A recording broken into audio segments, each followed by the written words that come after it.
out here? My name's Bond. James Bond. Bond. James Bond. Bond, what do you think you're doing?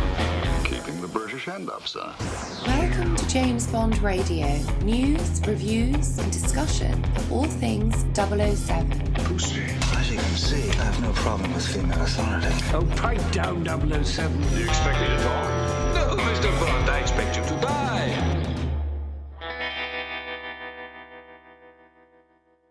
Hello and welcome to episode 13 of James Bond Radio. I'm Tom Sears and I've got my good buddy Chris Wright.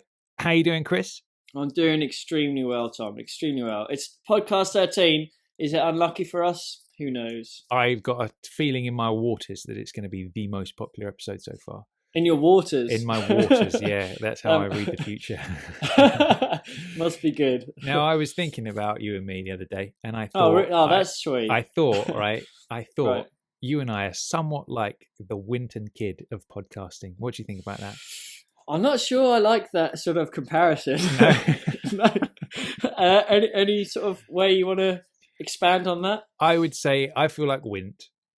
And Right. then I would say you're more Winty because, you know, you got the lighter coloured hair and all that kind of stuff. So you're Wint and I'm Winty. I'm Wint. Sorry, I'm Wint and you're more Kid. That's it. Right. Right, okay.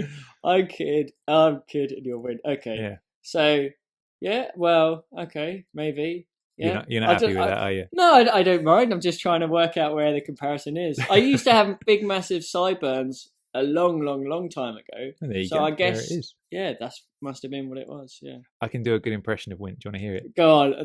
This is what it's been building up to, isn't it? That's the whole reason you started this talk. Okay, go for it. Go on then. He would have given him wings, Mr. Kid. That is good. Do you See, like that could have been a bit of. It would have been a bit too easy for a quote. So yeah, anything that's too Yeah. easy that we want to say, I There think we you should go. just go for it. That's good. Damn right. Right. So I'll tell you something I'm excited about What's that? is the new Brosnan movie, November Man. We've had a new trailer this week. Yeah, it looks good. And the whole thing behind it was that this is meant to be the Bond he was meant to be. Exactly. Yeah. Harder Yeah. edged, more kind of gritty. And the trailer is literally only a few seconds long and it's just like flashes of scenes. But you see like Brosnan choking somebody out with a garden hose. You see like lots of explosions. He's doing the bit where he walks away from an explosion, as you have to have in all action Oh films. yeah, you got it. And all that kind of stuff. So I'm excited for it, man. I think it looks good. I haven't seen the trailer yet, but I will do now. Check it out Definitely. after, man. I'll Yeah, watch I'm it. Yeah. looking forward to that.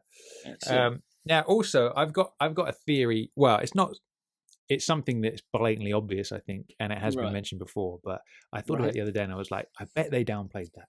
Now, you know, old Kincaid in Skyfall, Yeah. right? Yeah. Now, I remember Sam Mendes saying that they toyed with the idea of getting Connery back for that, and obviously, then they thought, nah, we won't do it, right? The more I think about that, the more that part was definitely written for Connery, right? Because his opening line, or not his opening line, but like one of his earliest lines is "Welcome to Scotland." If Yeah. that's not written for Connery, I don't know what is. And all that stuff, all that witty interplay of like him being a little shit and all that kind of stuff, that would have been perfect to have Connery in that role. Do you not think? Oh my God, I've never ever even thought about that as a possibility. That's amazing. I Yeah. mean, he would have been brilliant in it. It's just the whole thing of, can you have a former Bond doing something else? But you know, obviously the way he looks now is so different.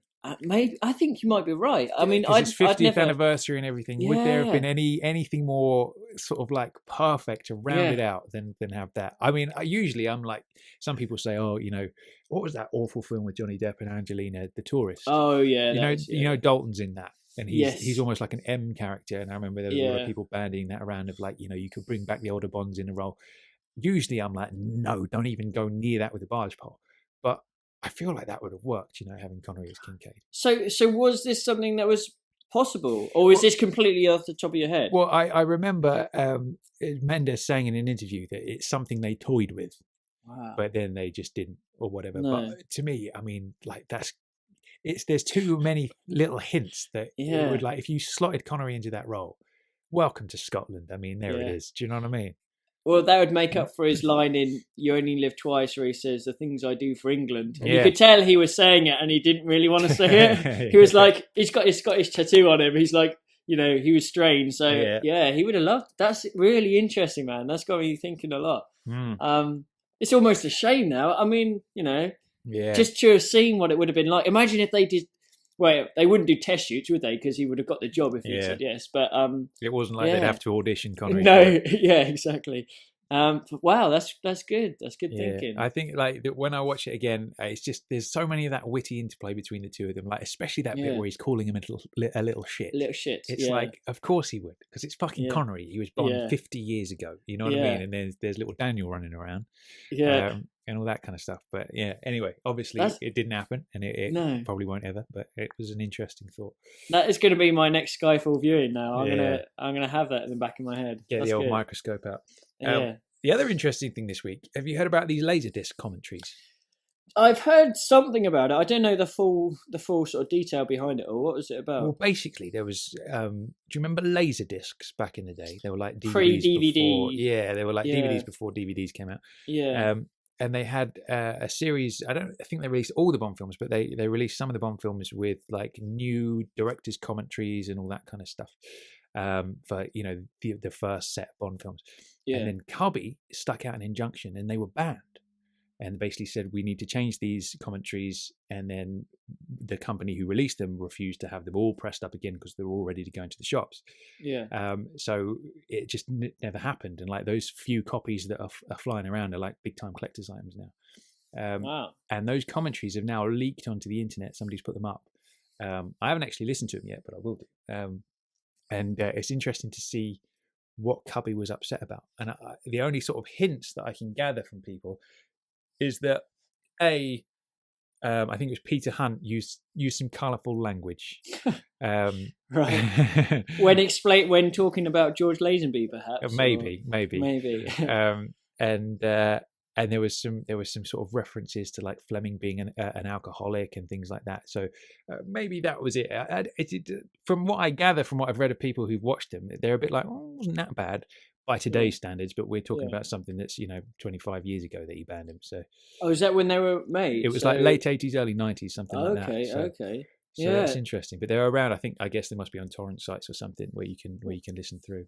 I mean, I really like all these commentaries and all the little additions that you get with DVDs. But with the commentaries, you'll always get your sort of generally your director's ones and the actors come in now again. But if there's some new ones, I definitely want to find out about it. The one thing that I've been so sort of upset about, the one thing that I'd really miss from a complete collection of Bond DVDs is sole commentary by the Bond actors. Roger Moore has done it for his 7.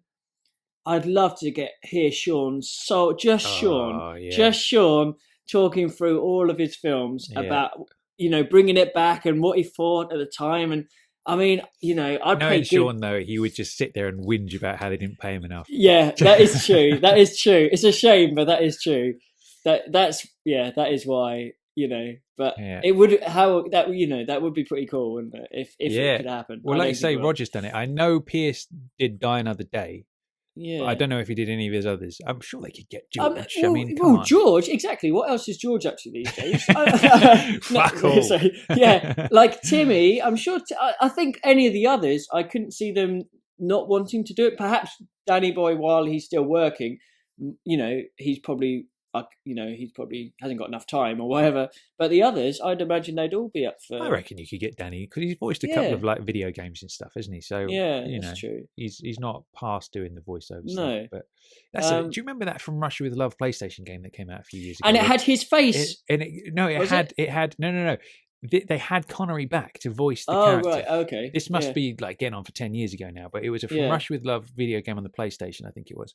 Right. And Connery came back to voice it, which is mental. I would never dream in a million years they would get him to do that. But it's quite odd, like in the sense that it's like old Connery voice, young Connery, like, you know what I mean? But interesting nonetheless. Yeah. But yeah, I would love to hear from Connery's, like from the horse's mouth about those years.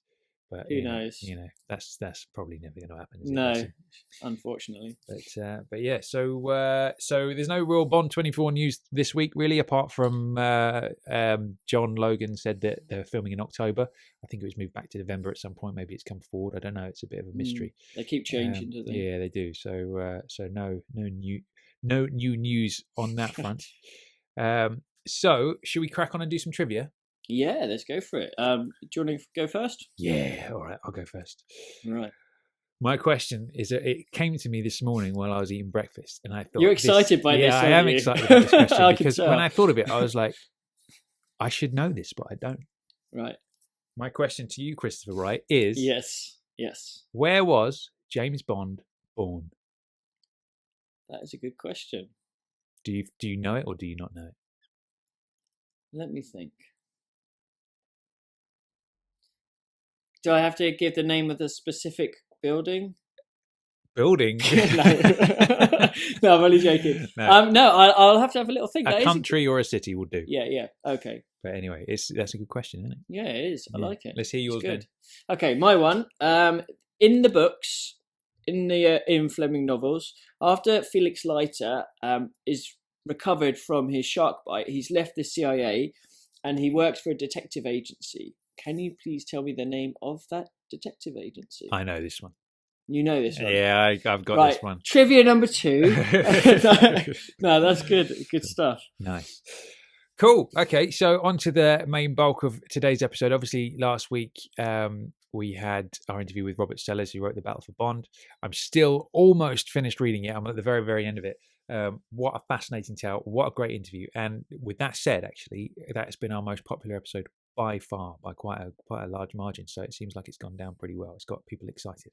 Well, there's so much interesting information that we found out about and that Robert knew, and the book itself is great. I mean, like we said before, recommend it to anyone who's a bit of a Bond fan, because it's just, if you don't read it, you won't know about it, and there's a lot of good stuff there, a lot of juicy stuff. So, well, we put out our little teaser video, didn't we, on Wednesday when we saw Sylvan. The crazy thing about this interview is Sylvan.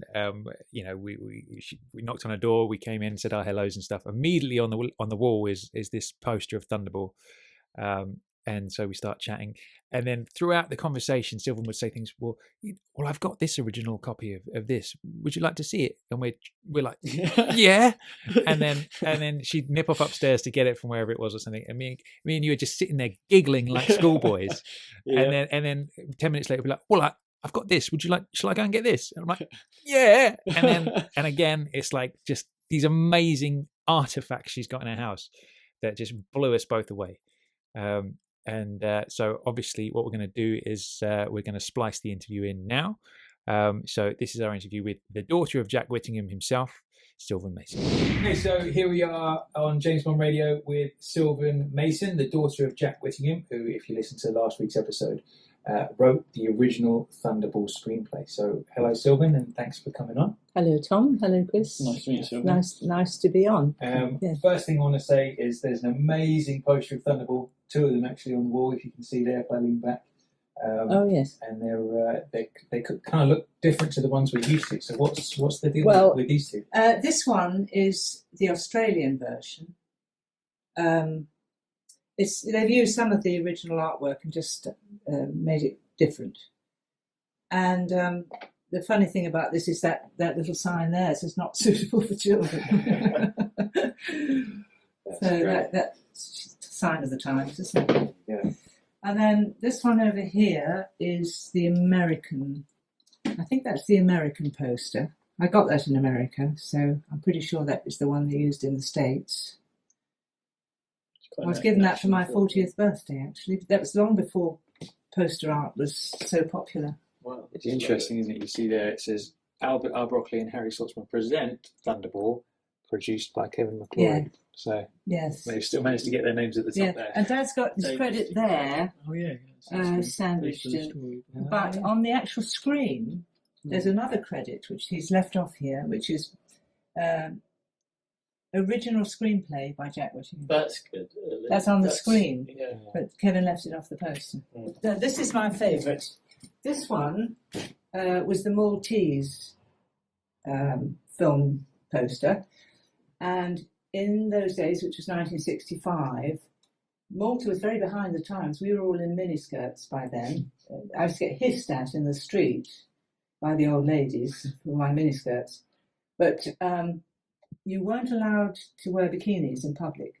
They were banned. And so this poster comes out with 4 girls in bikinis.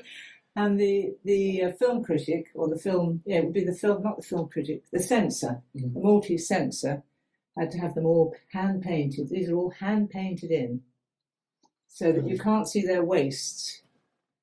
But yeah, you see quite a bit of boob there, but They don't mind the boob. they don't seem to mind the boob. It's just the waist. Although disappear. Sean Connery's shorts are still rather Yeah, short. a bit raunchy, aren't they? Yes. That's fantastic. Yes, so that's the story of that one. And then I just noticed there's a photo of you And and the Dad. man himself. Yes. That's a lovely That was photo. taken at my, let me put a bit of light on. That was taken at my 21st birthday. Wow, Yeah, that's a lovely photo. yeah, that's a good one. So I suppose first question is kind of how aware were you and just the general public at the time of Bond, because for Chris and I, Bond has always been this huge thing. Yes. Whereas before there were just the books and there was no movie. So No. Well, they were well known, just as other series of books were well known. But it was just not huge like it is now, not at all. I mean, I think a lot of schoolboys love them. For obvious reasons. And I enjoyed reading them, actually. But I only really started reading them after Dad became involved. I wouldn't have chosen to read them otherwise. It was just a series of books, really, and actually just about to end because Fleming got tired of writing by the 7th book and said he didn't want to do it anymore and we wanted to go off and travel. And his wife completely disapproved of what he was doing too. Yeah. She hated it. So that could have easily been the end. Plus they made one film, didn't they? Casino Royale, which was a complete flop and a spoof. No, they did. Yeah. And, that It didn't help things. That didn't start the ball rolling at all, did it? It was almost like a TV version, which just... Yeah, I think they made James Bond American for it, which again was a little bit different to everything that followed after that. So. In Fleming's original screenplay, which I have, because he had a go, he tried to write a film screenplay. That's right. Yeah. He did 2 drafts, and he is a brilliant writer for books, but not for the screen because it's a different technique. Our father used to say. He used to give the illustration. A man gets into a lift with his wife, going to the top floor. Halfway up, a very pretty blonde gets in. The man removes his hat. Nothing has to be said. Yeah, exactly. Nothing has to be said. Sets the scene, Yeah. I remember hearing somewhere that Fleming wrote it with a narrator as Bond sort of speaking over the top. So it was a very novel-like way of writing in the sense that it was all words instead of visuals. Yes, exactly. And yes, but he had Bond with a sort of bowler hat and an rolled up umbrella. No way. Yeah, working for the Secret Service. Yeah, it's kind of in a way fateful that things were delayed as they were back in the day to compared to what we have now to what it might have been if Fleming's first tried, had been made. Because when we were speaking to Robert, we heard lots of TV things which might have been done on Bond, and luckily they weren't, which is good. Well, it was just about to slip into obscurity. Well, not completely, because the books would have been there, but the whole thing, as it is now, was not about to happen. And I have to say that Kevin McClory was the person that got the ball rolling. I have to say that. I'm not particularly fond of Kevin, but... So what was your kind of earliest memory of the project the earliest memory of your dad getting involved in the project? Well, being told, obviously. He'd gone solo. He'd had a very successful career with Ealing Films. And he'd gone solo, and this was a new project. I mean, no big the thing I remember most is that Kevin coming down to talk, because Kevin was such a funny character. Yeah. He was such a flamboyant. He had this stammer, but he was so funny, and he was always playing practical jokes on everybody. I've got pictures of. There's one in the book of Dad. He'd got a friend in New York called Detective Kelly. He had them all lined up in an identity parade just for fun, Yeah. And he would, if he didn't like someone in a smart restaurant, he saw someone, he would borrow the waiter's outfit and go and spill soup on their lap, things like that. Quite the charmer. Yeah. He would go water skiing in tails. and a very funny story which Peter Cartwright, the lawyer, tells. When he flew out to see Kevin in Nassau to discuss, I think it was to discuss Never Say Never Again.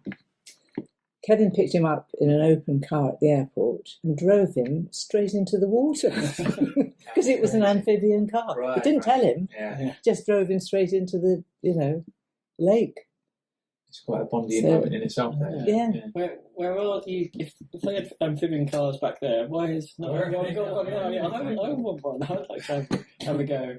But So there was a lot of excitement because of Kevin, really, because he, and the things he got up to, and Dad wasn't used to that really, but he enjoyed it. Yeah. He had a great sense of humour, so they had a lot of giggles.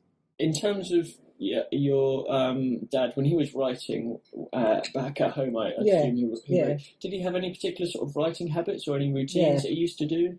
He wrote, once he was involved in a screenplay, we hardly saw him. He would come out for meals. And his daily routine would be, he would get up quite late because he worked into the night till 3 o'clock in the morning. Yeah. So he'd be up at about 11 in his dressing gown reading the papers.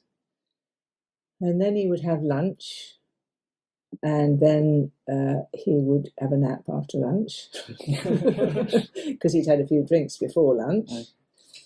And then he would eventually start writing, and then he would write until about 3 or 4 in the morning. Wow. And he would smoke like a chimney, and he would have a drink on the go. And he would have his little budgerigar, Charlie, on his shoulder. While he was writing? While he was writing, That's very often. Wow. And Dad used to drink gin and tonic. And he would probably have one in this hand, and he would be writing away. And Charlie used to sort of nestle in here. And then every so often he'd go down the arm like that, and he'd take a little sip of gin. Put a little beak in, a sip of gin, and then he'd go back up here, nestle here again. Dad would be writing away. Because he used to handwrite it first and then type it out, or the secretary would type it out. And Charlie would progressively start staggering about. That's a great project. Had to be put back in his cage carefully. Yeah. That's so, but no, we didn't see much of him once he was on a project. So, he'd be stuck into it. Then I could hear long conversations on the phone with Kevin and Fleming. They'd talk for an hour, 2 hours sometimes on the phone. And was this in a study in the house? In a study, yes. Yeah. He had a study. He had a study which was like the den as well. He had a beautiful carved white oak desk with and a carved white oak chair with a green leather seat. Sounds quite Bondian as well. Or it was all very glamorous and fun. So what was that like when he started on the project and he started writing? Like, what were those early days like? Where did he get his ideas from? Like, how did he approach writing? It started off with an idea from Ernest Cuneo, who gets a... And then other ideas came in. Kevin had a lot of ideas. It was a think tank, really, between... They used to get together, Fleming, McClory and Dad, and thrash out the story first, story conferences, either by phone or they'd get together. I remember going up to London once. Actually, Fleming wasn't there that time. And they would, that's how they got it going. It's amazing. That's kind of like the genesis of where it all began, the cinematic version of Bond, really. It is. It is. It's the pivotal, and that screenplay was the pivotal. I mean, up to that point, all the books had been turned down by the major studios as being too misogynistic, too violent, unbelievable. It just wasn't the late 1950s kitchen sink drama type of thing. Yeah. And they'd all been turned down. And but once that screenplay, so my father was brought in. Fleming had 2 goes at it, and they were all long dialogues of this gentleman in a rolled up umbrella, and so they just weren't suitable for film. And he got fed up with it, and it says in the timeline, he was delighted that Dad came in to take over the screenplay. There was something that occurred to me while reading it, is just how much work that your dad put in prior to any contract being signed. So I think obviously Kevin found out about your father and sort of introduced him to the project, and he met Ian Fleming and got on well. All 3 of them got on really well at the start, and then he started this work on the treatments, on Fleming's 2 treatments, and obviously he put in a lot of time even before anything had been concrete evidence. So do you think that's just a case of back then, and sort of an oral contract was more than it is worth today? I think so, yes. Yeah. Yes, I think so. And Fleming was old school. I guess a gentleman's work. Gentleman, yeah. My father would certainly expect that. Yeah. He'd also gone solo the first time, so he was on his own, and obviously wanted to prove himself. Because he was literally one of the best screenwriters in England at the time. He was considered in the top 10. Yeah. Yes. Wow, that's crazy. Yes. That's great. He wrote things like Mandy. That comes back on black and white television. Story of a little deaf and dumb girl.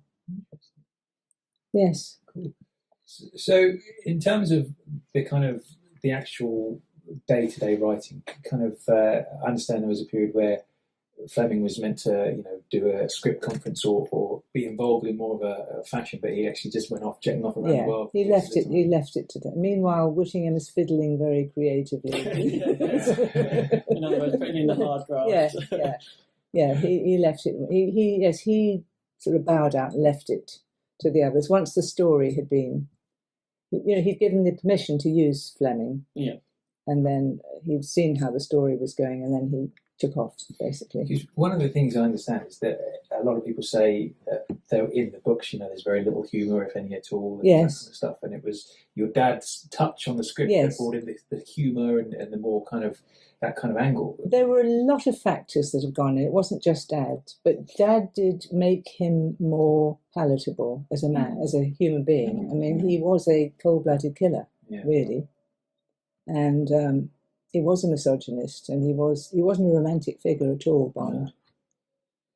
And Dad did make him, he put in the odd quips, and he did make him more of the Sean Connery we know today. And I think that approach was what suddenly they had. Plus the times were changing. We were going into the 60s. There's that factor as well. Suddenly made the studios sit up and take notice. But it was through reading my father's screenplay. Yeah, and I think Fleming and Ivor Bryce, who was involved as well, both said that the main thing that we have beyond the fact that Fleming had written sort of one books was the screenplay. That was the deciding factor. Really? No, I didn't know that. That was the strength within the project. Thank you for that. Yes. And obviously it was true. And that's, again, sort of how other people became interested. It was the pivotal point, I always say. It was where the whole thing turned to interest. Yeah. And that was because of my dad, largely. Yes. Yeah. There's quite a few plot points, weren't there, that actually ended up in the Thunderball film itself, wasn't there? Like, I think it was the scene where they dropped the grenades on him from the boat. Yep. Yeah, correct me if I'm wrong, but I think that was an idea of your dad's, and there was so many. The plastic surgery one with there's a NATO pilot who he basically is killed by his body double, who's had plastic surgery, who is in underpayment. Yeah, of, that was of Dad's. Spectre, Yeah, and that was, that's right. your Dad's thing. He's with a lot of things, and Spectre, of course, itself was new to the Bond. Yeah, that's right. Yeah, Spectre wasn't in any of the books up to that point. No, that's true. And I think any sort of ideas that both your dad and Kevin sort of came up with, they kind of both prompted each other to get more creative, and there didn't seem to be much input aside from Kevin and your dad at the time. Yeah. Sorry, there didn't seem to be much from No, he took, as it says, he left them to it.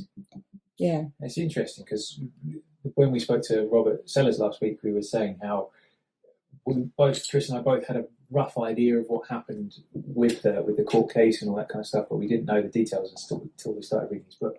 But one of the things that I've learned from it is that it really was a collaboration, in the sense that you had the sort of the foundation, which was Fleming's character of Bond, and McClory came up with the idea for the stolen bombs in the Bahamas, and your dad came in and kind of filled out a lot of that stuff as well. So it was yes, it was, and yes, and then lots of other factors came in. Terence Young's direction was a factor, but I guess the heartbreaking thing about it all is just that Jack Whittingham doesn't get any credit for anything. No. You know what I mean? He's always been a name that I've been aware of, that he had something to do with Thunderball. Yeah. And until reading the book, I didn't realise just how Well, much. Saltzman and Broccoli, bless their hearts, don't point that out. They don't like to point that out. They like to think that the whole thing started off when they came onto the scene. Yeah. But they came onto the scene having read Dad's screenplay. Yeah. So they kind of missed that bit out. Yeah.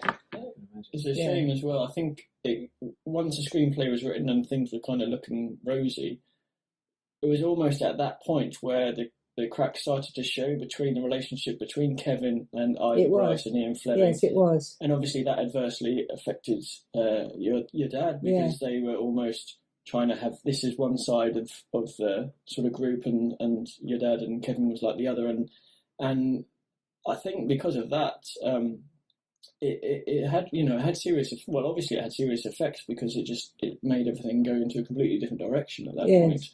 So it no one realised how far they'd gone. They were doing budgets for, they'd done recce's in the Bahamas. They planned the whole thing. They were all ready to sort of start shooting. Really, that's how far they'd gone with the project.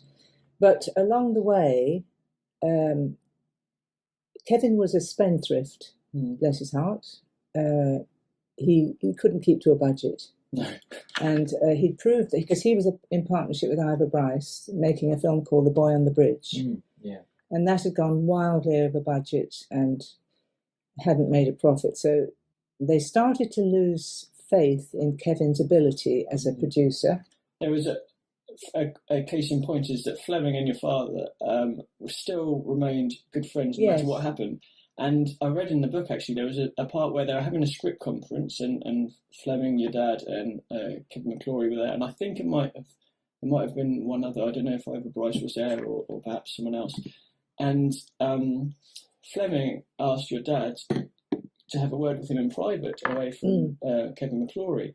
So they went off and had a chat, and Fleming confessed to your dad that he was anxious about the project getting too big, because initially it was going to be, obviously they knew it was going to be a Bond film, but it was getting bigger than he had imagined, and that the costs suddenly with Kevin were looking at that time astronomical. Absolutely. And so he obviously confided this in your dad, and your dad was trying to, calm things, but sort of saying, well, I'm a writer, Kevin's the one that should be speaking to, and obviously that was part of the factor of how things went. Yeah, awry. they got very nervous about Kevin. So what was your memories of Kevin McClory as a man? Because we hear the stories about him being kind of this joker and somewhat of a lovable rogue, but we also hear some somewhat less favourable reviews of him, so to speak. So did you ever come across that side of him back in the day? Well, I mean, I was only 16 when it was being written, so I just would be an onlooker, and Kevin would be holding fort, and I was terribly impressed with everything, as you are.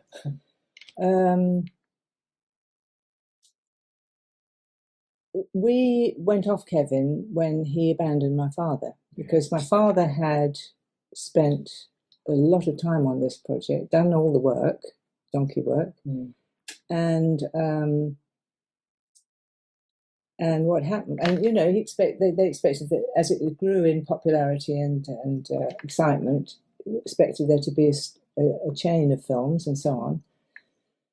And at the end of and also through the court case, even though my father had had a heart attack, he'd had a heart attack snorkeling in the Bahamas with Kevin, and had to keep that quiet because that's death in the film business.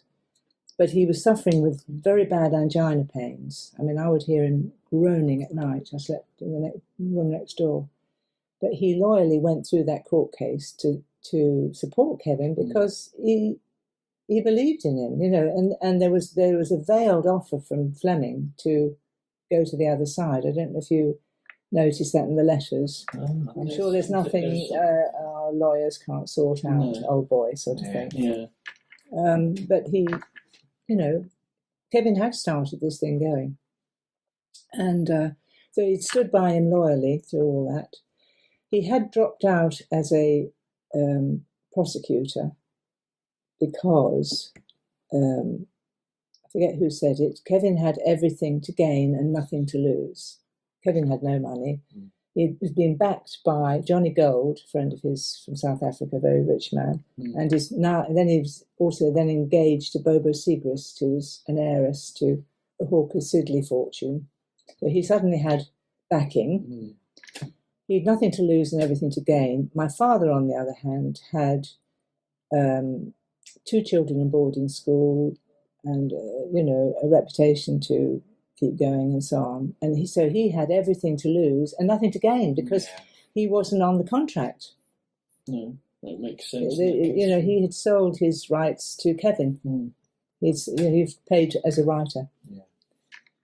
So he could have been wiped out by this case. So what he did was to step down as co-plaintiff, that's the word, and carry on as principal witness for him. And at the end of the day, Kevin just walked away. He didn't even tell him he was going with Saltzman and Broccoli. So that must be a real... He went off Kevin then. I can imagine you did. Yeah. So how did he react to that? I mean, for somebody who gave all of his support behind him just to be snubbed like that, must have been heartbreaking. So do you remember much about how he took that news? And how did he find out, first of all, that he was I don't think he found out until he went to... No, he knew Kevin was going... I don't know how he found out, but Kevin didn't tell him for ages. He took it very badly. He was very disappointed. The other thing he took very badly was Fleming's death. That was very unfortunate because Fleming was a very sick man by then anyway. Yeah.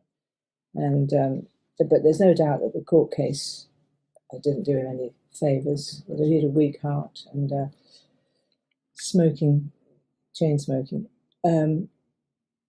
But what happened was when Kevin won the case, the idea was that my father would then bring his own case in safety because Kevin now won the case. It should have been a matter of... my father was then suing for damages, his own damages. And he started to do that, and about 2 months into that, Fleming dropped dead. And I remember him hearing the news. We were on a boat in the south of France, on Dad's boat, little boat, and there weren't mobile phones in those days. He must have read it in the paper, I think, or heard it on the news. No, I think he heard it on the news on the radio. And he just sat down and covered his hands like that. He just felt dreadful about that. Because I suppose he knew he'd contributed to that. And they were both heart attack victims, That upset him a lot. It must have been extremely hard. It's almost hard. You'd almost want to sort of say, well, no, it wasn't your fault because everything prior to this was Kevin and it wasn't you. But it was Fleming too. Well, Fleming had pinched the story. Yeah, completely. Thinking he could get away with things. That's the point, actually. So when the book came out and he didn't credit anybody, I think he dedicated to Ernest Kuhn, how did that go down? There was frantic phone calls from Kevin. Yeah. They found out a week before it was due to be published. And I went to the court case, actually. I went to that first court case. I wasn't at school then. I was at school for the other one. But, yeah, we went to the High Courts of Justice, Queen's Court, I think it was. But anyway, there was a frantic court case to stop the book coming out. When Kevin realised. And I remember a lot of people standing up and talking and arguing. And Jonathan Cape's representative was there. And basically they said, we can't stop the book because it's in the shops. Yeah. It is in the shops. We can't just recall it, you know. And so the judge said that they were to insert a piece of paper, which was a complete fat lot waste of time because every edition I've seen of that doesn't have that piece of paper, you know. Insert a piece of paper saying that, giving credit to my father and Kevin. And then start the real court case. I suppose that Fleming thought, well, you know, his great friend Bryce had paid McClory. Well, he'd given McClory the money to give to Dad. Yeah. So in effect, he thought perhaps they had bought it. But it just still didn't mean he could bring a book out. No, not at all. And a lot of people sort of say it might have been due to the class difference between Fleming and McClory, the fact that he thought, well... You could get away with it. Yeah, exactly. Yeah. And in those days, you could get away with a lot of things like that. To a certain degree, until you see how blatant it is. And obviously someone like Peter who can stand up to go against that system. This is a copy, because it's too valuable to keep here, of the book that was used in the court case. This was a very, very pivotal piece of, it was obviously item number 7, KOM, Kevin O. McClory, 12. And this says entire story, obviously the property of Xanadu Partnership. This is the book, and here they've written what they want to have written. In all the other editions of this, except for the first edition, there's a credit to McClory, Whittingham and Fleming. This story is based on a screen treatment by McClory and Whittingham and Ian Fleming. Which has been crossed out. No, Fleming's there. Oh, yeah. Oh, they've moved him from first to last. Well, Kevin would have done that, yes. Yeah. It's the same on the poster. Yeah. Kevin put his name first. Oh, if he was the producer, he could do. Yeah. I'm sure he would. Those of nervous disposition should read no further. We had that put in. Anyway, was what, 95, wasn't it? So all these lines are Peter's markings. He'd been through all the screen treatments. There were about 10 screen treatments and the final treatment. And he had marked what had been lifted. This is Fleming's book. Yeah. From the original screenplay. And all these pages mean that here, for instance, this only appears in Whittingham's script, page 17. That bit. But all of this has been lifted as Hitachi. Oh, yeah, there we go. As per script, pages 15 to 21, so 6 pages. 6 pages. And look at all this. Whittingham script. Oh, the blue is Whittingham script. Yeah, that's a lot. So much. Be ready to pick up the navigational aids from number 1's yacht. ... Wow. That was a W Whittingham script. That's He's lifted obviously whole lines. Yeah. Yeah. It's amazing to see though, and literally to see the amount of information as well. Whittingham script.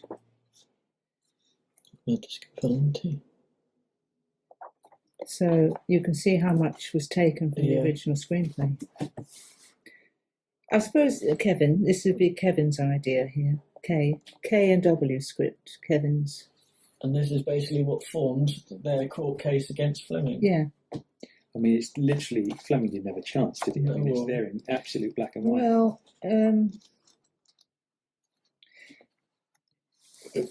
I suppose what he was thinking was that he had paid for the screenplay in that Ivor Bryce, who was Kevin's partner in Xanadu Productions, had paid my father for his complete rights of whatsoever nature, which ruled out all the DVDs and videos that came, because, you know, that of whatsoever nature meant we had no claim on anything. So I understand it was you that actually put Kevin in touch with the lawyer that was part of the case that represented him during the whole court case. So could you talk a bit about how that happened? How did it come about? Kevin had been with a lawyer called Gordon Dadds, and they had told him basically he's got no chance. And they weren't used to show business cases, I don't think, at the time.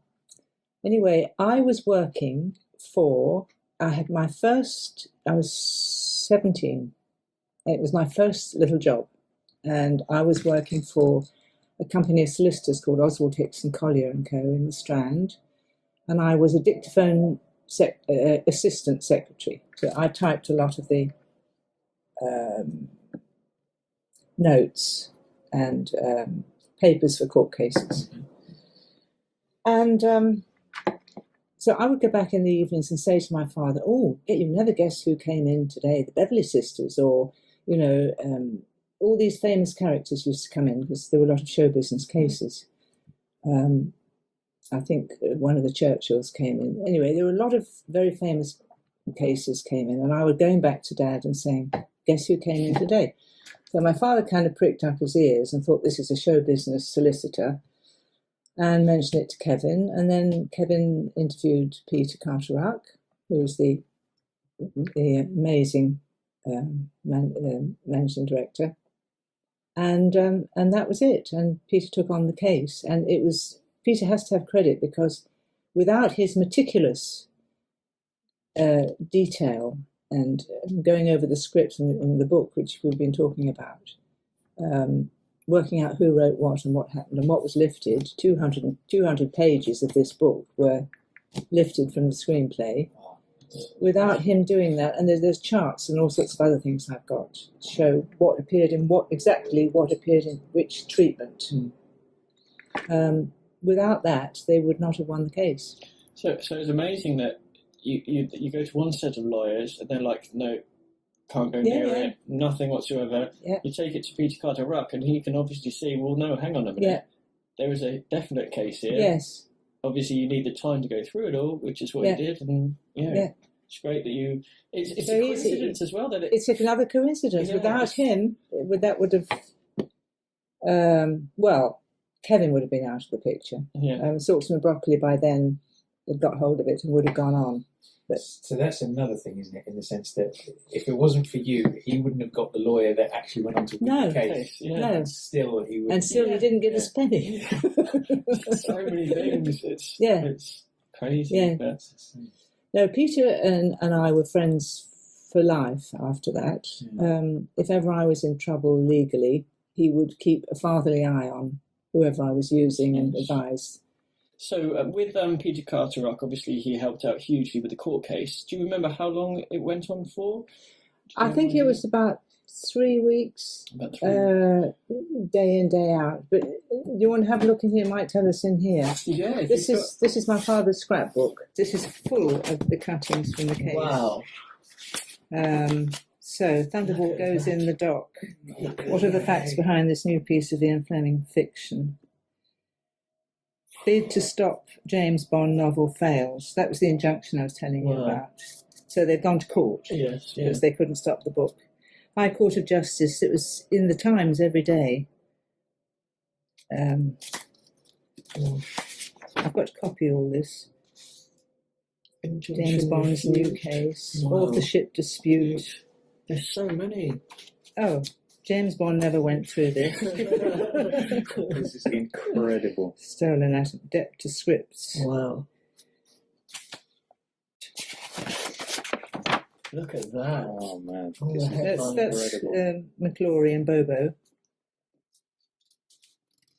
The James Bond plot thick. Am I going too fast? No, absolutely not. See, this is in the Times.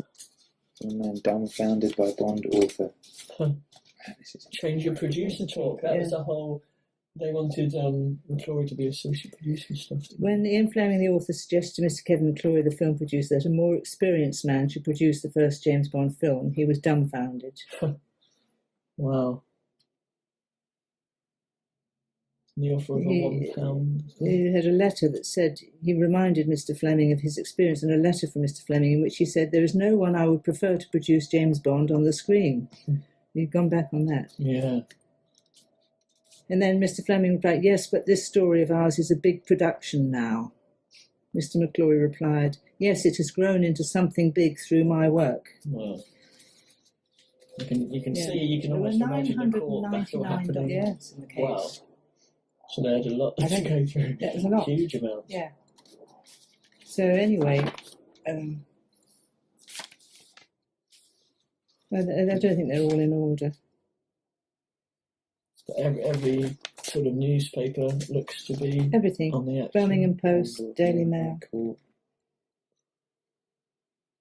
Wow. Yeah, so it was really big news of the day. Yeah. Oh, it was huge. The Guardian, the Star, Yorkshire Evening Post, Western Mail. That was that's Bobo Segrist, and that's my father's secretary. Okay. Oh, I see.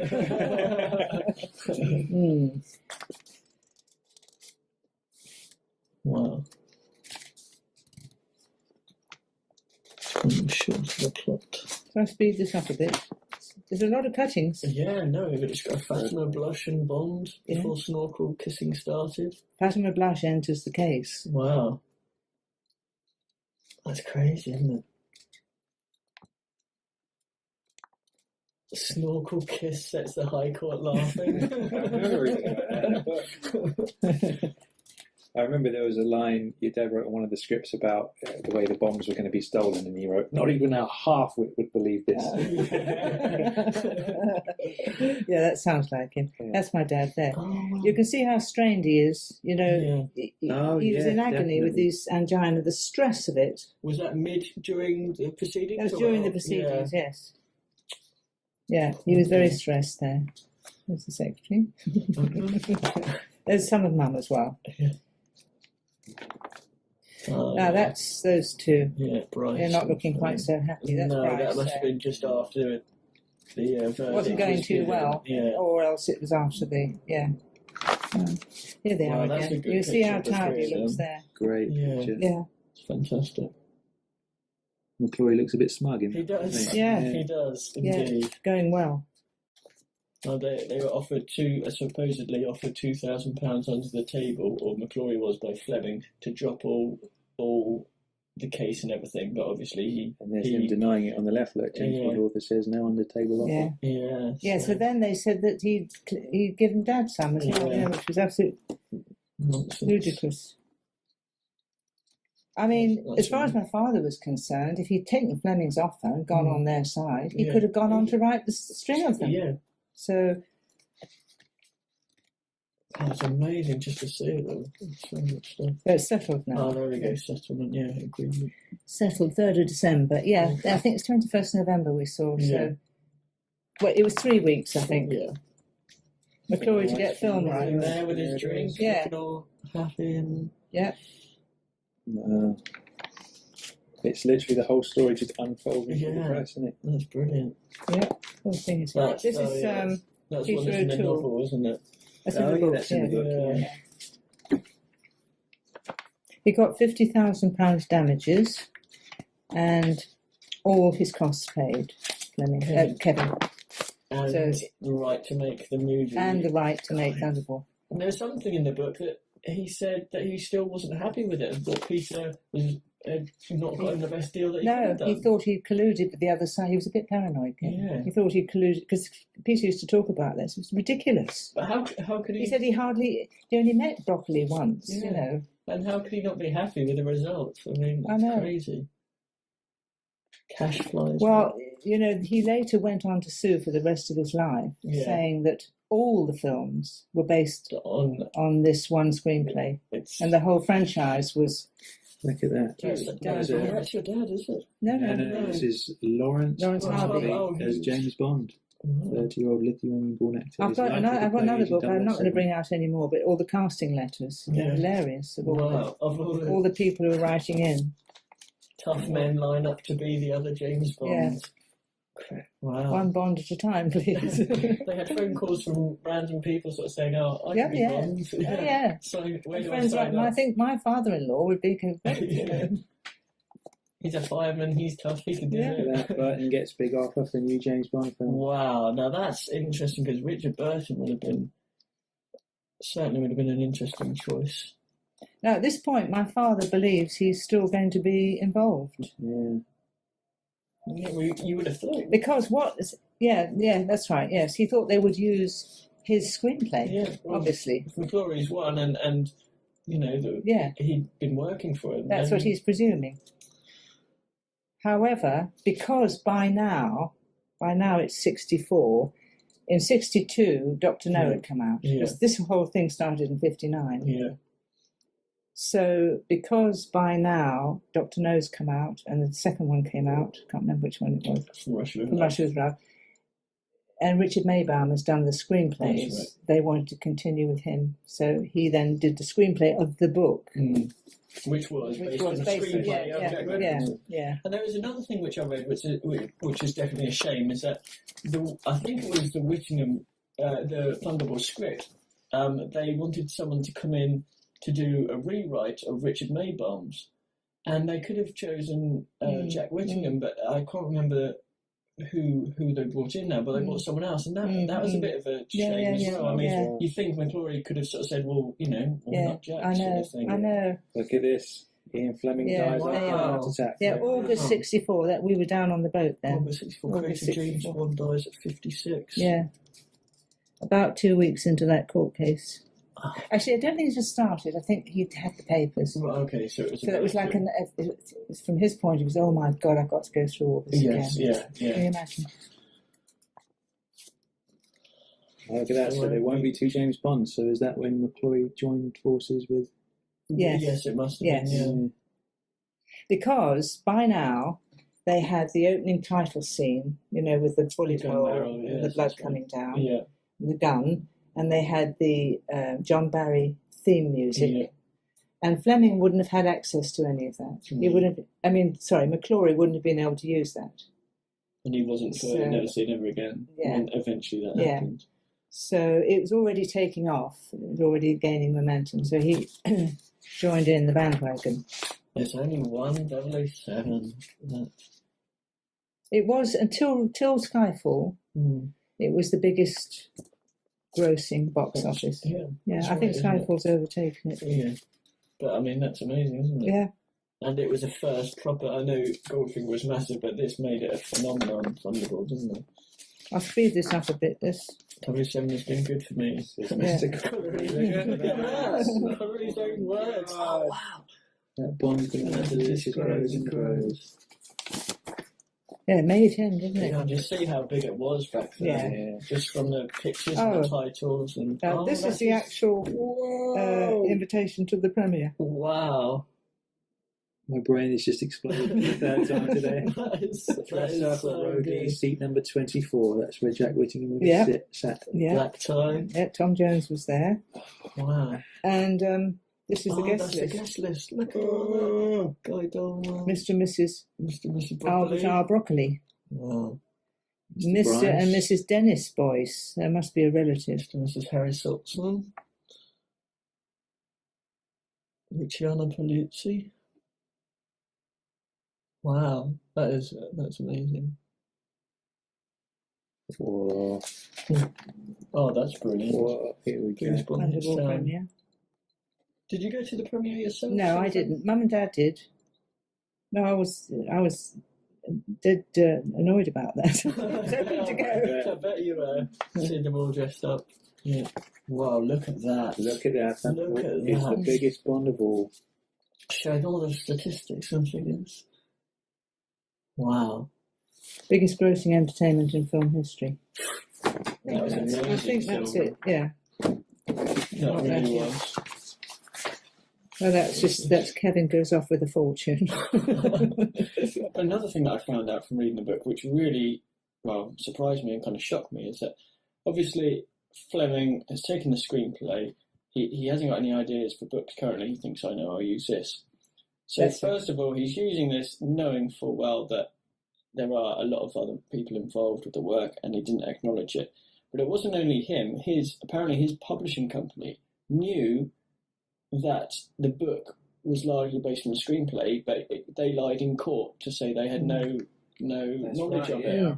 And so you've got all these things that are under oath, which are just blatant lies from companies and individuals and publishers. Oh, you forget the truth in law, I'm afraid. Yeah. I've learnt that to my cost. Peter Cartwright said to me once over lunch, the only thing you can be absolutely certain of in law, Sylvan, he said, is that it will be expensive. Whoever's got the deepest pockets wins. Yeah. It doesn't matter who's telling the truth. Yeah. You can't be sure of anything. Well, that is the other sad thing, is that obviously with your dad's court case, it would have been pretty much a cut and shut, win if things had continued as it should have been. Yeah. Obviously, he was left with £500 costs, which in those days was a lot of money, which Kevin could have paid, but he didn't. This is it as well. After all that help, and then just suddenly he just wasn't there. He just disappeared. So the only time we heard from Kevin, my father saw him once more. He came to Malta for something, and I can't remember much about it, but they saw each other. And then in '86, he approached me because he was about to make Never Say Never Again. Actually, no, I beg your pardon. No, he'd made Never Say Never Again without telling us, the family. Really? Well, you didn't ask that. No mention. No, I saw it in William Hickey. Because I've got the DVD cover, and I was looking at it last night, and I didn't see a Jack Whittingham. He's got a credit. He has. Okay, well that's good. He's got a small credit on it. Yes, the minimum. Yeah. But no, I saw that in William Hickey. I remember where I saw it, and Kevin, and he hadn't even had the courtesy to tell us or my mother or anything. It was the premiere. Yeah, that's right. They didn't even tell us. There was an even worse thing he did, which was Ivor Bryce, who was bitter about Kevin and so on, and a very close friend of Fleming's, brought out a book called You Only Live Once or something. I can't remember what it was called. Yeah, that's right. Yeah. And in it, he suggested that Kevin had paid my father to lie, basically, which is absolutely, I've got letters from Kevin. He says, your father's one of the most honourable men I've ever met, except with the women. He didn't say that, I'm saying that. But he was very honourable in that way. So the thought, so this was a terrible slur. Anyway, Kevin sued and won a considerable amount of money. I never found out how much. And it was retracted and the book was taken. He never even told us about that. He sued on behalf of the distressed widow of Jack Whittingham. When was this? This was, I can't remember, in the 80s. In the 80s. That's... And he never even, and Mum was still alive, actually, I think. The beggars believe so, doesn't Yeah, Mum was still alive. And he never even told us that he made all this money. That's incredible. You'd think he could give us a bit of that. Morally, obviously, it's completely and utterly wrong. But also, how can that happen without the law noting the people who it's about, sort of thing? I know. Just doesn't. I thought they thought we were tucked away in Malta, I suppose. And then Kevin. Then the final thing was Kevin approached after we found out all this. Kevin approached me in '86, having made Never Say Never Again, wanting to make a third movie. Because obviously he was only allowed to use similar material. There were the various screenplays, and because there were 10 draft screenplays, so he had all that material. He owned all that material. He wanted to know if I had any notes that Dad had written, any scribblings, wanting something from us. Do you know what you should have said? You should have said, "Yes, I've got something, and it sounds amazing. How much have you got?" Well, we did do that in the end, because this went on for years, this wanting stuff from us. And I did finally say, with my help from my brother, it seems rude, but, what's in it for us? No, it's not rude. Exactly, you've got to... So he did promise, but Kevin's promises, you see, you cannot believe. He said we could have 2%. This time, it was to do with the Sony. He made $2 million from Sony. Or he was, I can't remember now the detail, but he was going to make a lot of money, and he would give us 2% of what he made. It worked out at about 100,000. Mm. So we said, well, could you put it in writing, please, Kevin? And that was the end of it. Yeah. Nothing in writing. So, you know, Yeah. he was broke at the time, I gather. There was a question which we asked Robert, the author of Battle for Bond, the other day, and you know, so much has happened because of this. Do you think if Fleming had acknowledged your father and Kevin McClory in the book, and they'd received a certain compensation in regards to royalties or what it might have been, none of the rest would have happened? It all would have... No, I don't. I'm not sure, certainly as far as my father's concerned, yes. Mm. But Kevin is a different character. Yeah. He believed that he owned the movie character of Bond. Mm. And whether he wanted to produce that film. Mm. So whether he would have given up, I don't think he'd have had such a good case. Mm. He wouldn't have had such a good case if he wouldn't have, because it was for damages and false accreditation, and if they'd been given the credits, then he wouldn't have had such a strong case. So I don't know the answer to that one. No. I suppose it's all in hindsight, Yeah. anyway, isn't it? So, are there any other Jack Whittingham movies that our listeners could perhaps get hold of and watch if they want to investigate him a little bit more? The main one, really, the most, because they're all written a long time ago, but that comes back on TV regularly, black and white in the afternoons, is a film called Mandy. Okay. It's a wonderful film, actually, about a little deaf and dumb girl who learns to speak. And it's a very moving little film, and it was very big at the time. There was another one called The Divided Heart about a Yugoslavian mother. I think this should be remade in different war-torn. A Yugoslavian mother running away from the Germans who gets separated from her baby. The baby is put into a German orphanage and adopted by two lovely German couple. Very loving, loved this child, brought him up, Michael his name was, till he was 12. And at a birthday party when he was 12, which was a recording of my birthday party, which Dad had used in the film, you know, the soundtrack, there's a knock at the door, and this Yugoslavian mother has been searching for the boy all her life and has tracked him down. And then it was basically a question of Solomon's judgment, you know, who should have the child, the bread mother or the blood mother. And in the Bible, you know, one of them said, tear the child in half, you know. And the other one got it. So that was a very moving story. That was his own production. No, it wasn't. What was that one No, called? it wasn't. It was called The Divided Heart. But it was nominated for a Nobel Peace Prize, and it won the David Selznick Award. Wow.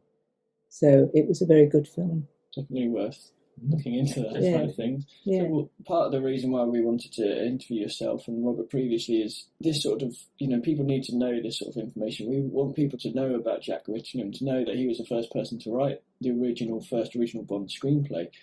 And so I guess from your own point of view, how would you like your dad to be remembered? I would like, you know, all the things you've been saying about him, really. He was a very loyal, larger-than-life character. He was extremely talented, and he did a brilliant job on that screenplay. And he, I believe, created the character of Bond, you know, the flavour of the character of Bond that was pivotal in the whole thing that took off afterwards. And I think if it had been done a different way, it might not have gone off the way it did.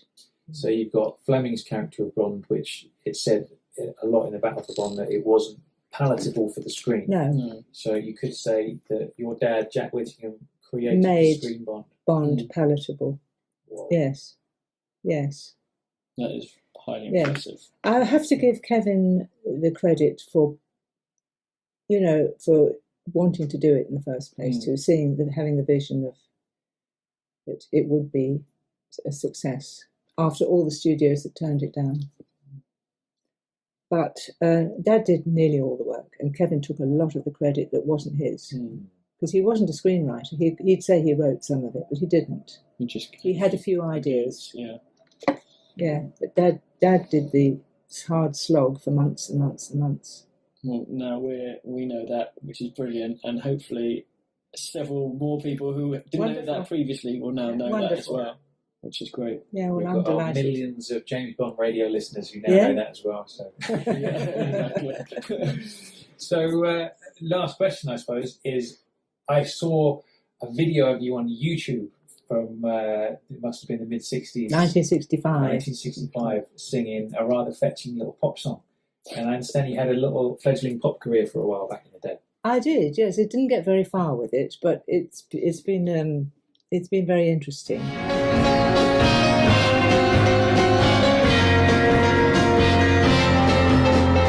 Don't understand, but tomorrow when we're gone, they'll see the reason why we can't go on.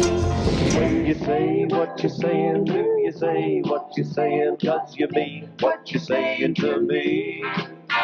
When you do what you're doing, say what you're saying, are you being true? 'Cause when I say that I love you, I mean that I love you, and I want you to love me too. 1 month, I was bored at work. And one of the magazines said it was a month of golden opportunity, follow every lead. And I sent off a little disc of me, it was a tape in those days, reel to reel, of me singing and playing my guitar to the Cyril Stapleton talent search at Radio Luxembourg. And I came 6th in the competition.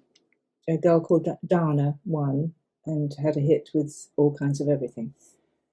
Anyway, they wanted to record me, but they said, I'd had absolutely no experience and I was quite timid. So would I go along and have singing lessons with a Freddie Winrose in Denmark Street, Popland, So off I go and I start these singing lessons. And in Denmark Street, it's a little tiny street in the West End, there's a coffee bar called the Gioconda, where you never know who you were going to see. They've got pictures of famous singers all around the wall.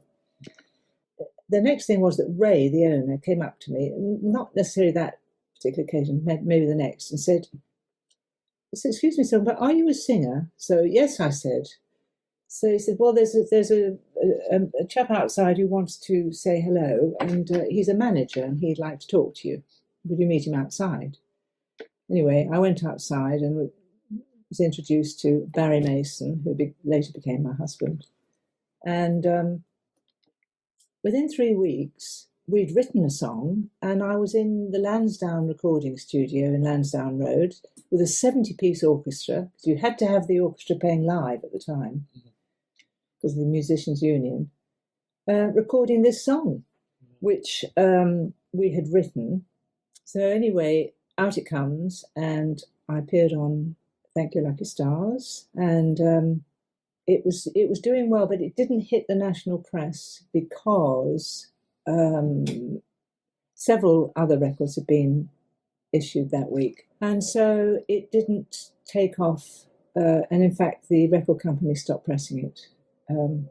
So that was the story about that. It's come out 3 times since. It's out on vinyl now. Listeners, go and get yourself a copy. With Spoke Records. And I did make one other record with Barry later on, but that was it. After that, we went into his career. I hear you did your fair share of songwriting as well. Yes, I then went on to eventually marry Barry. And he had a couple of hits when I first met him.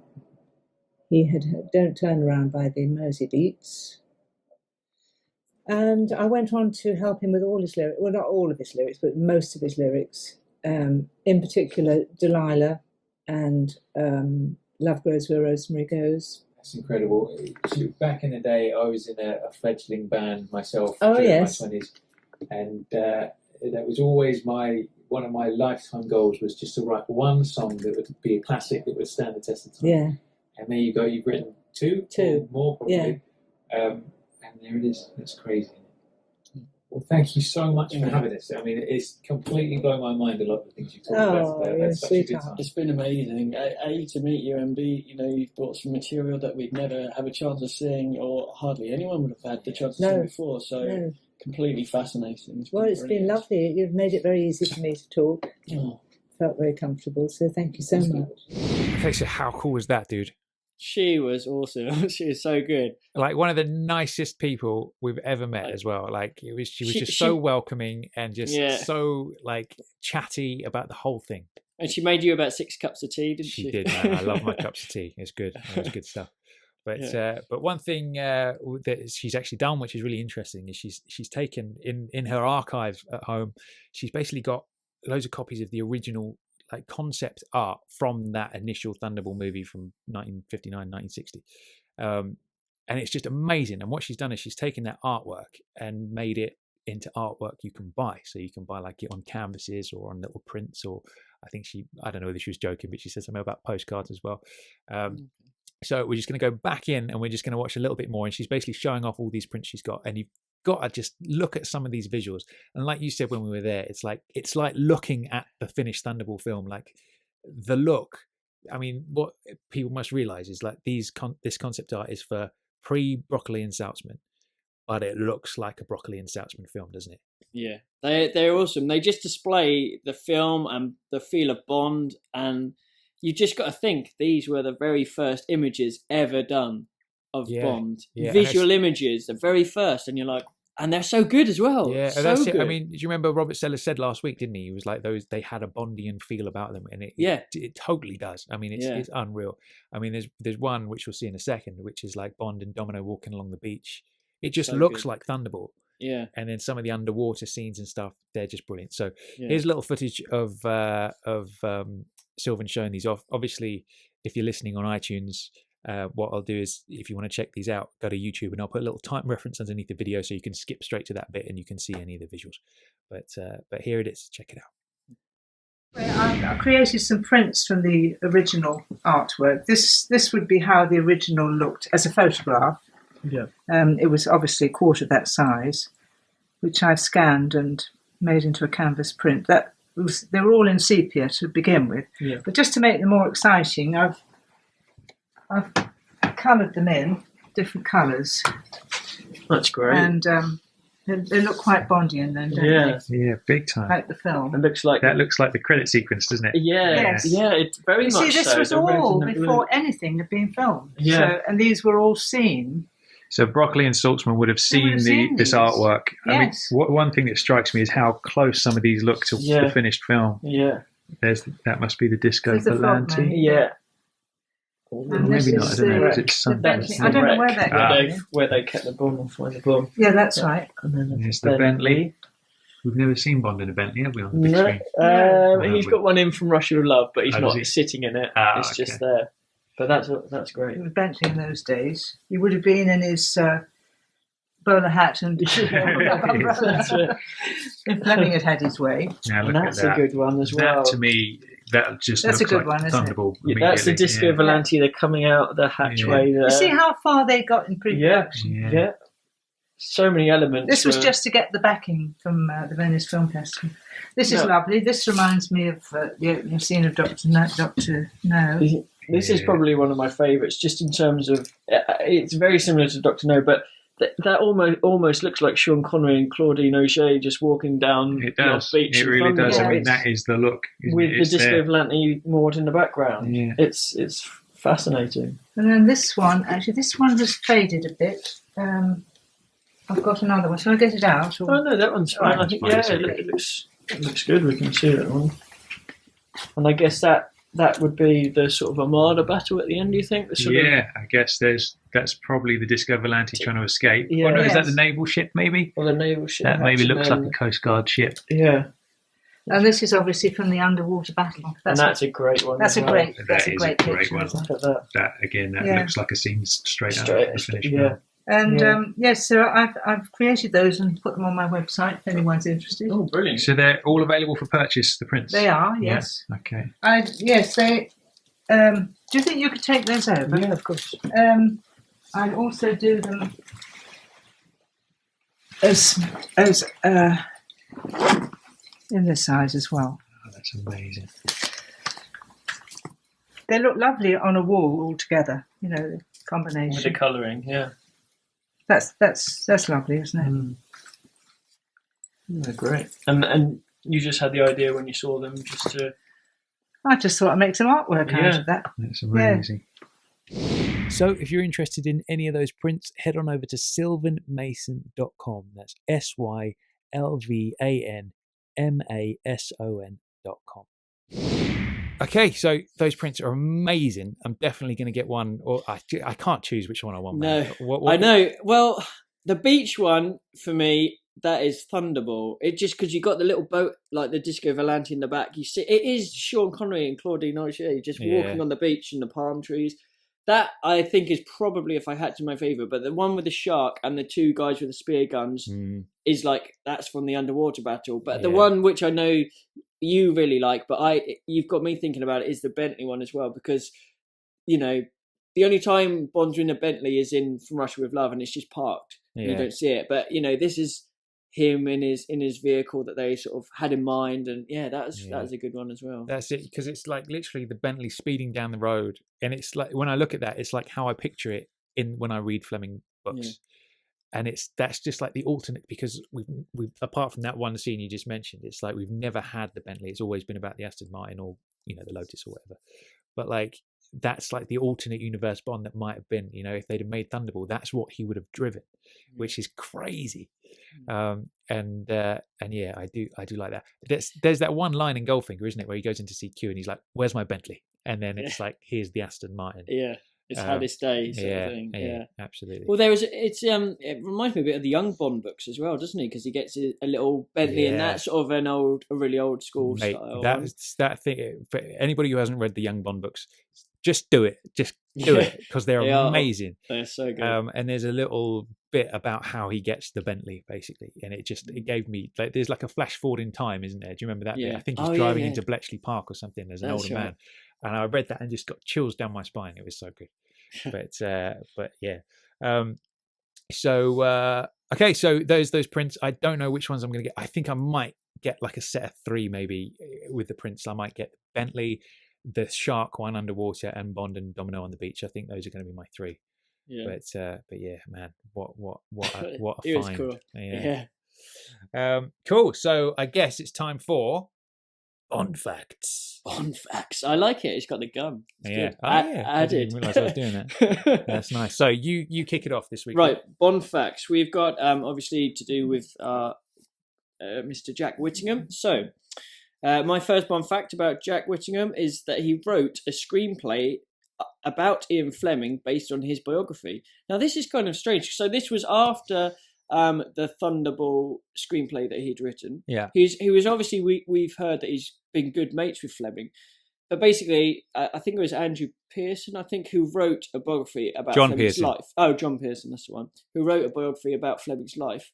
And Jack Whittingham wrote a screenplay based on that. So it's almost as if he was writing it. I don't know if he was writing it to try and, as almost not like a hobby, but do you know what I mean? As if it was just something that he had to do, or whether he was hoping it would make a film out of it. I don't know, but I mean, it's quite an interesting thing. That is an interesting point. After what happened with Thunderball, I'm surprised he didn't want anything to do with it. But it's strange. Although I think they still remain friends even after what happened. But there we are. Until obviously the court case later on.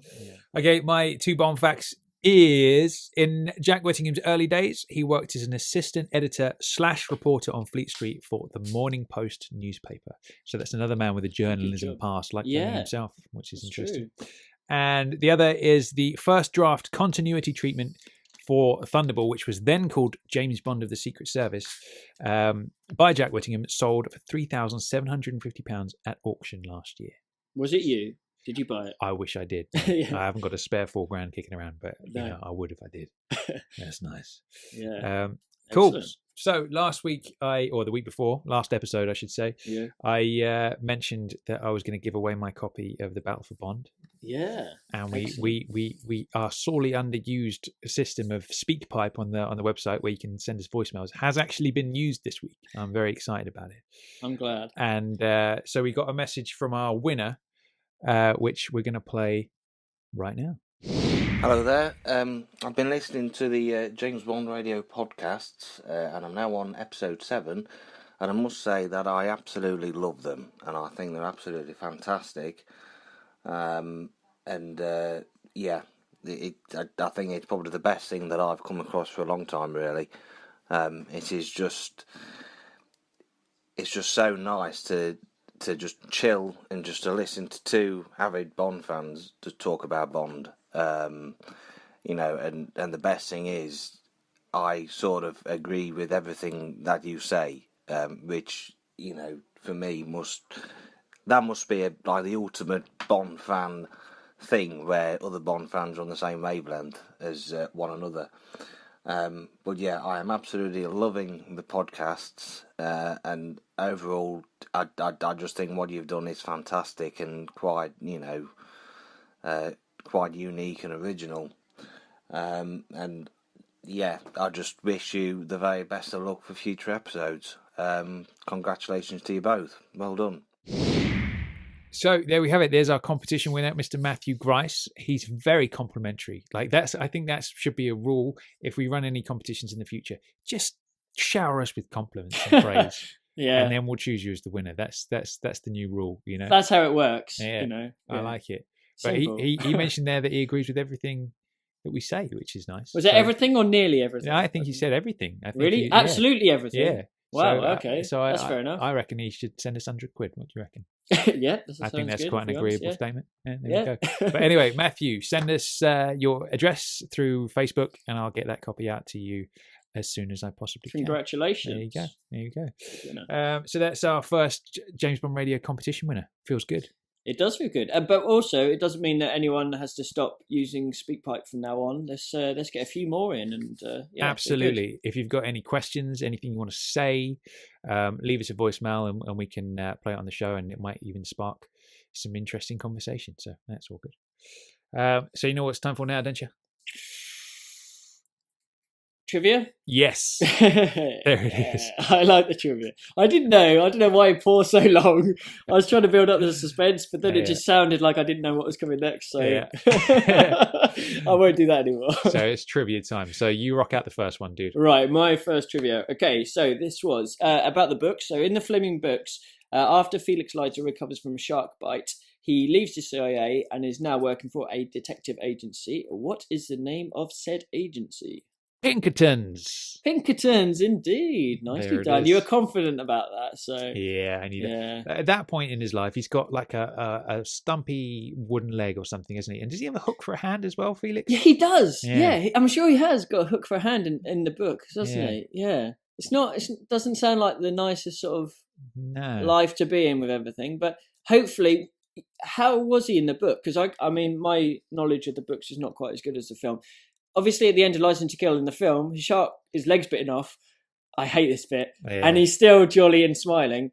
In the books, has he got some regret? Is there some sort of I can't quite remember actually, to be honest, because I don't think there's no Della angle, is there? In no, the books? That's true actually. Yeah. Della. Yeah, another my impressions for the day. That's great. But yeah, I can't quite remember. The last Fleming book I read up to From Russia with Love, and then I stopped and just read other things. So sure. I can't quite remember. We'll have to have a catch up at some point. My trivia question of the day is: Where was James Bond born? Now this is embarrassing because isn't it could be any number of places. The place I'm going to say, which I don't actually think it's right. Yeah. But I'm going to hazard a guess, and I'm going to say Switzerland.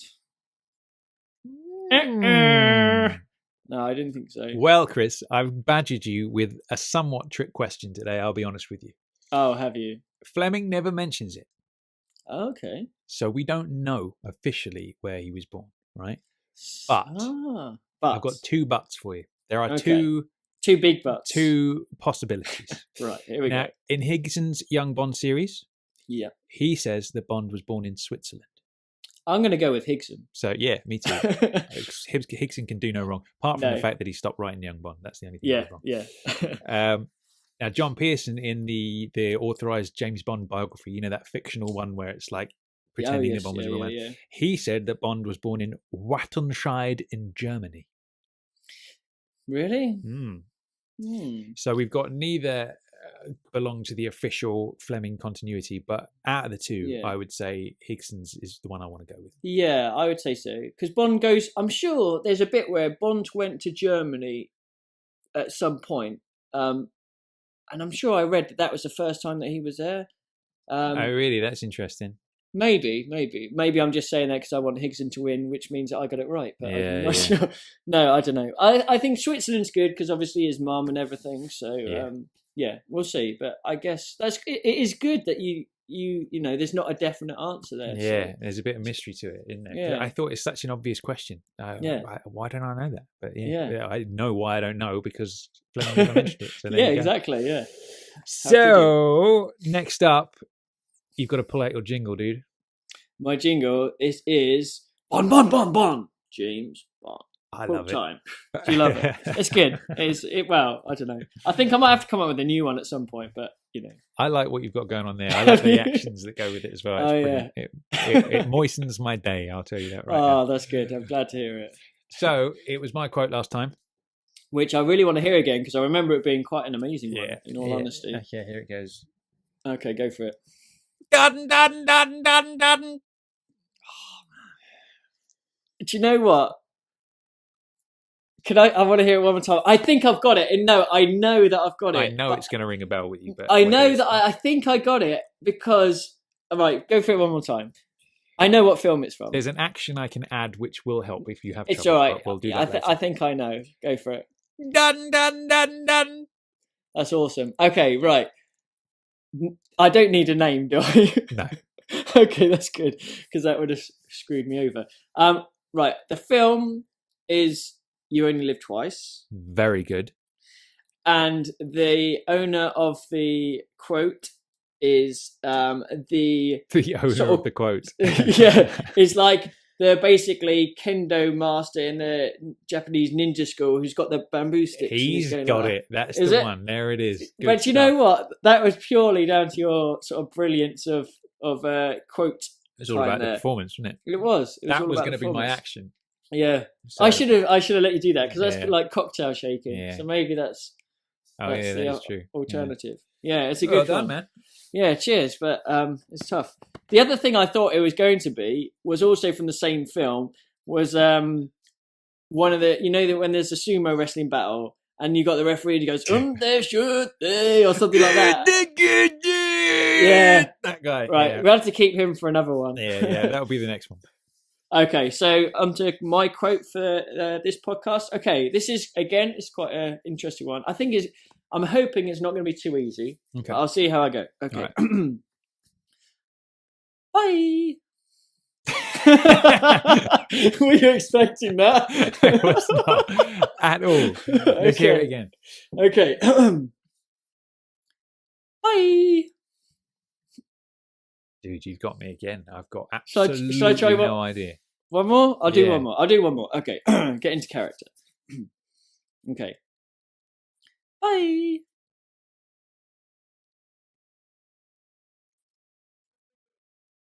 I'm absolutely stumped. There's one flicker of a possibility in my mind.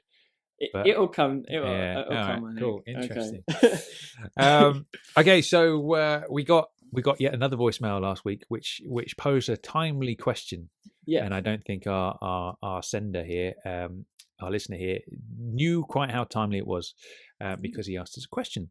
So I'm just going to play that message for everybody now, and then we will answer his question. So here we go. This is a message from Daniel. Hi guys, my name's Daniel from Winnipeg, Canada, and I just wanted to call in and first say how much I enjoy the podcast. I've listened to lots of different Bond podcasts, and you guys are definitely the best one that I've found so far. It's a lot of fun every week, or every 2 weeks, I guess now. But I also had a question that I've been meaning to call in with ever since the episode on Q and the gadgets. And that is, what do you think of Alec McCowan's take on Q in Never Say Never Again?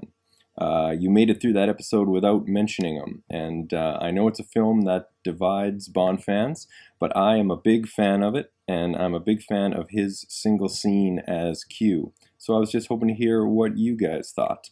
All right, keep up the good work, and I'll keep listening. Oh, that's nice as well, isn't it? Did you hear that? The best Bond podcast there is. Did he say there is, or that he's... No, he did he? I think he said the best. Yeah. He's just definitely the best one. Well, I'm happy with that. What can I say? We can't argue with the listeners. I'm going to add that to the website with a little quote from Daniel from Winnipeg. Yeah. Beautiful. Well, what Daniel didn't realise when he sent us that message is our next episode is going to be a review of Never Say Never Again.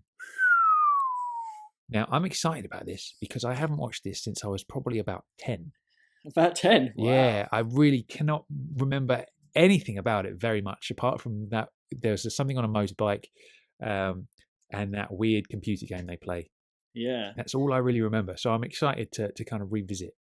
And also, it's like, after the last 2 weeks, obviously, with Sylvan and with Robert Sellers and just reading about it all, it's kind of brought life back into it because you just know the history behind the film. You just, it makes you want to watch it, I think. Exactly. That's the thinking behind it, because I thought, we've done our Thunderball review. We've had our interview with Robert Sellers. We've had our interview with Sylvan.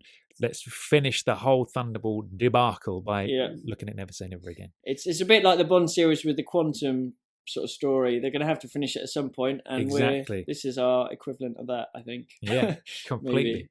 Yeah. So that is what we are going to be talking about next time. Never Say Never Again reviewed. So if you're following along at home, grab yourself a copy. I picked it up off Amazon on Blu-ray for £10. You can't get any better than that. Not bad. So we're going to be watching that over the next couple of weeks, and we'll be able to answer the question as well. Yeah. And also something to look forward to, the following episode after that, we're not going to reveal who it is, but we've scored ourselves another celebrity interview, haven't we, Chris?